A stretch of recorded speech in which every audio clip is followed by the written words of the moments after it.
चातुर्वर्ण्यं मया सृष्टं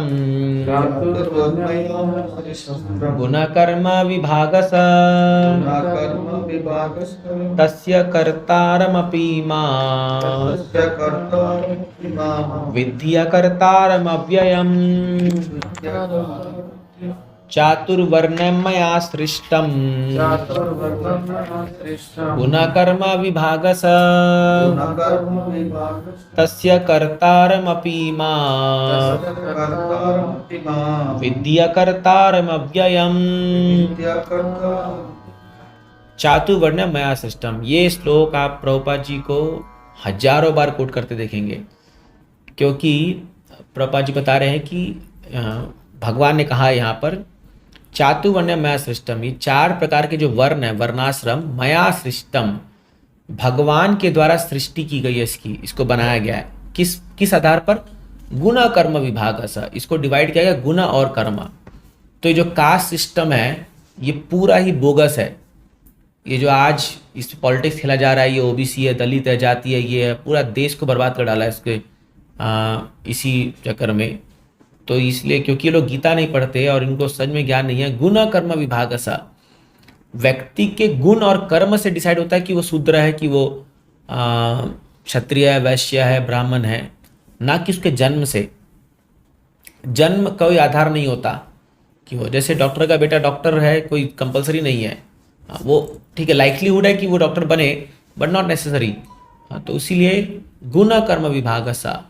तो भगवान बोलते हैं अर्जुन जानो, ये जो चार वर्ण है ये मेरे द्वारा क्रिएट किए हैं तुम्हारे गुण और कर्म के अनुसार। तो इसीलिए प्रत्येक व्यक्ति को अपने गुण और कर्म को समझना चाहिए कि मेरा गुण क्या है और मैं क्या वो काम कर सकता हूँ मेरे गुण के आधार पर। और अभी दुनिया में सबसे बड़ी प्रॉब्लम है कि लोग को पता नहीं है वो किस गुण में है। पहली बात तो उसके बारे में नॉलेज ही नहीं है।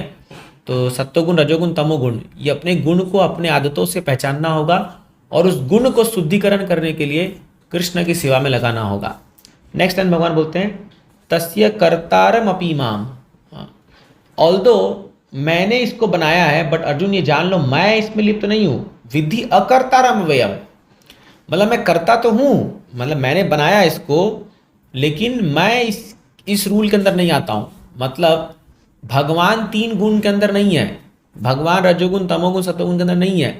तो इसलिए भगवान कोई ब्राह्मण, क्षत्रिय या वो नहीं है। जैसे हम कहते रहे भगवान तो ग्वाल बाल थे, तो वैश्य परिवार में जन्म लिए, फिर भगवान आगे जाके क्षत्रिय बन गए। आप देखो द्वारका में राजा बन रहे, भगवान ज्ञान भी दे रहे हैं, तो ब्राह्मण का काम भी कर रहे हैं, और भगवान अपने घर में झाड़ू भी मार रहे हैं, शूद्र का भी काम कर रहे हैं। तो भगवान सभी वर्ण से, आश्रम से परे है भगवान। हाँ, वो ब्रह्मचारी भी है, गृहस्थ भी है, सन्यासी भी है, वानप्रस्थ भी है। तो इसलिए समझना चाहिए कि भगवान की स्थिति दिव्य है। तो इस दुनिया में हम चार प्रकार के लोग पाते हैं, चार वन, चार आश्रम के अनुसार। बट कृष्णा जो है वो बोलते हैं कि मैं कोई भी ऐसा कार्य मैं तीन गुण के अंदर नहीं करता हूँ, एंड आई एम अव्ययम, अनचेंजेबल। मतलब ऐसा नहीं है कि मैं आज अगर मैं क्षत्रिय हूँ तो कल मैं ब्राह्मण बन जाऊँगा, या मतलब इन सेंस मेरी स्थिति हमेशा दिव्य है, ट्रांसेंडल है। तो ये बात जानना बहुत जरूरी है। तो यहाँ इसका पहला लाइन बहुत इंपॉर्टेंट है, इसको याद रखिएगा। चातुर्वर्ण्यं मया सृष्टं गुण कर्म विभागसः।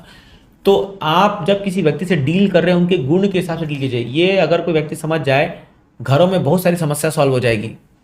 तो अगर हम ये समझ जाए कि अरे सामने वाला व्यक्ति रजोगुण के प्रभाव में काम, क्रोध, ईर्ष्या सब कर रहा है, तो हम उसको वैसे डील करेंगे।